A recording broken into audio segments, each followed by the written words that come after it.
నేను నేను నటించిన సాంగ్స్ అన్ని తీసి ఏవీలు చేయటానికి ఏవీలు చేసి డైలాగుల నుంచి కొన్ని నేను రమేష్ మీ అందరం కూర్చొని కొన్ని డైలాగులు తీసి అవి ఏవీలు తయారు చేసి అసలు ఏవీలు అయితే ఎంత వర్కౌట్ అయినాయో భయ్యా డైలాగులు మొత్తం నేను 14 పెట్టమని పంపిస్తే 28 పెట్టి పారేశారు.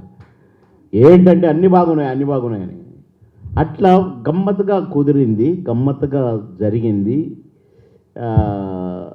చాలా సంతోషం. ప్రతి ఒక్కరికి నా ధన్యవాదాలు తెలియజేస్తున్నాను. నేను అక్కడ హడావుడి అయిపోయింది. ఈ కరెక్ట్గా ఈ అవార్డ్స్ అనౌన్స్ చేశారు. విచిత్రం ఏంటంటే ఫ్యామిలీస్తో వచ్చిన వాళ్ళు కూడా కింద హాల్లో కూర్చున్న వాళ్ళు కూడా షాల్ ఫ్లవర్ బుకే లేకుంటే ఎవరు రాలేదు. ప్రతి ఒక్కరు మళ్ళీ నాకు అందించాలని ప్రయత్నం.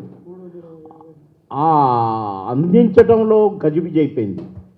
నేను థ్యాంక్స్ చెప్పడానికి నాకు సరైన టైం నాకు అంటే కుదరలేదు అక్కడ. అది కాక నేను కొన్ని చెప్పాలనుకున్నాను, చెప్పలేదు. నేను సినీ నటుడుగా నేను ఉండి కూడా, అటు మంత్రిగా ఉండి కూడా ఎంతోమందిని ఆదుకున్నాను, ఎంతోమందికి సాయం చేశాను, ఎన్నో పెళ్ళిళ్ళు చేశాను, ఎంతోమందిని చదివించాను. ఇప్పటికి కూడా ఫారెన్లో చదువుకునే వాళ్ళు కూడా ఉన్నారు నా డబ్బులతో, నా కష్టాల జీతంతో. నేను 20% నా రెమ్యునరేషన్లో పక్కకు తీసి ఇలాంటి కార్యక్రమాలన్నీ చేసేది. కానీ మా పెద్దబాబు చనిపోయిన తర్వాత మా ఇంట్లో కూడా పెద్ద గొడవ స్టార్ట్ అయింది. నువ్వు ఎన్ని చేస్తావు, ఒక ట్రస్ట్ పెట్టొచ్చు కదా అని. కానీ నేను పొలిటికల్గా ఉన్నాను. ట్రస్ట్ పెట్టిన కాడ నుంచి గవర్నమెంట్ ఫండ్స్ కొట్టేయడానికి పెట్టారు. ఇవన్నీ కూడా ఉంటాయి, బురద చల్లటం ఉంటుంది కనుక నేను పెట్టనన్నాను. కానీ ఈ మధ్య ఒక 1 year బ్యాక్ నాకు కొంచెం హెల్త్ కొద్దిగా ఇబ్బందిగా ఉండి నేను పాలిటిక్స్కి దూరంగా ఉందాం అనుకున్నాను. దానికి కూడా ఒక కారణం ఉంది. సరే, ఎలాగో పాలిటిక్స్కి దూరంగా ఉన్నాను కదా అని ట్రస్ట్ పెట్టేశాను. మా బాబు పేరు మీద పవన్ బాబు మోహన్ చారిటబుల్ ట్రస్ట్ అని పెట్టాను. ఆ ట్రస్ట్ ద్వారా ఎన్నో కార్యక్రమాలు చేస్తాను. మొన్ననే మార్చిలో కూడా ఒక మంచి బ్రహ్మాండమైన కేబీకే హాస్పిటల్స్ వారి సహకారంతో మెడికల్ క్యాంప్ పెట్టాను.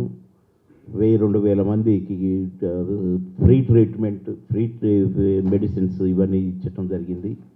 ఇవే కాకుండా ఎంతోమంది చదువుకుంటున్నారు, ఎన్నో అన్నదానాలు, ఎంతోమందికి ఆర్థిక సాయాలు, ఇవన్నీ కూడా చేస్తూ ఇది పబ్లిసిటీ కోసం నేను ఎప్పుడు మాట్లాడిన కనుక ఒక ట్రస్ట్ ద్వారా ఒక ట్రస్ట్ పెట్టి ఈ ట్రస్ట్ ద్వారా కూడా 80G కానీ, CSR కానీ, 12A కానీ ఇవన్నీ కూడా సర్టిఫికెట్స్ నాకు సెంట్రల్ గవర్నమెంట్ నుంచి నాకు వచ్చినాయి, ఈ ట్రస్ట్కి వచ్చాయి.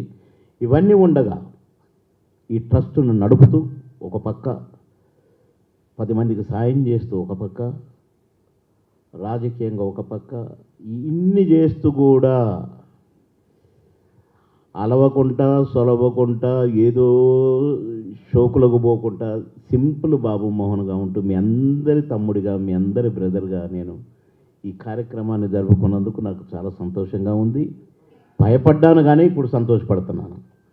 ఈ సంతోషాన్ని మీడియా ద్వారా అందరికీ ఇందులో పార్టిసిపేట్ చేసి జయప్రదం చేసిన అందరికీ ధన్యవాదాలు చెప్పుకోవాలి. ఇది నాకు నేను చెప్పుకోలేకపోయానే. ఆ గడబడలో ఒక ప్రెస్ మీట్ పెట్టి చెప్పుకుంటేనే నాకు తృప్తి ఉంటుందని పేరు పేరున అందరికీ ఈ ఫంక్షన్ను జయప్రదం చేసిన వారికి మళ్ళీ ఈరోజు కూడా ప్రెస్ మీట్ పెట్టి మళ్ళీ ఇదే నాగబాల గారి చేతుల మీదుగా జరగటం, ప్రసన్న భయ్య రావటం నాకు చాలా సంతోషంగా ఉంది. అందులో పృథ్వీ కూడా వచ్చిండు. ఎందుకంటే రేలంగారి ఊరు పక్కనే ఇళ్ళంట. అక్కడ బాణసంచా మోగిందన్నా, పాదాభివందనం అన్నా నాకు చాలా సంతోషంగా ఉందనగా నాకు ఇంకా సంతోషమైంది. ఓకే, ఇప్పుడైతే నేను భయపడనక్కర్లేదు అనుకున్న ధైర్యం వచ్చింది నాకు. కనుక పేరున ధన్యవాదాలు తెలియజేస్తూ ప్రెస్ మీడియా వారందరినీ కూడా నా ధన్యవాదాలు అందరికీ అందేలా మీరు తప్పక మీ ప్రయత్నం మీరు చేస్తారని ఆశిస్తూ నన్ను ఆశీర్వదించిన పెద్దలందరికీ మరొకసారి ధన్యవాదాలు తెలియజేస్తూ సెలవు తీసుకుంటున్నా. అందరికీ నా నమస్కారం. నేను ఎప్పుడు ఏదో సినిమా యాక్టర్ అయ్యాను, లేకుంటే ఏదో మినిస్టర్ అయ్యాను. లేబర్ అండ్ ఫ్యాక్టరీస్ మినిస్టర్ అనేది ఏ గవర్నమెంట్లో కూడా ఎప్పుడో పాత రోజుల్లో బ్రహ్మానందరెడ్డి గారి కంటే ముందు తర్వాతనో ఒక్కసారి మాత్రం లేబర్ మినిస్టర్ అనే అతను లేబర్ అండ్ ఫ్యాక్టరీస్ చేశాడు. తర్వాత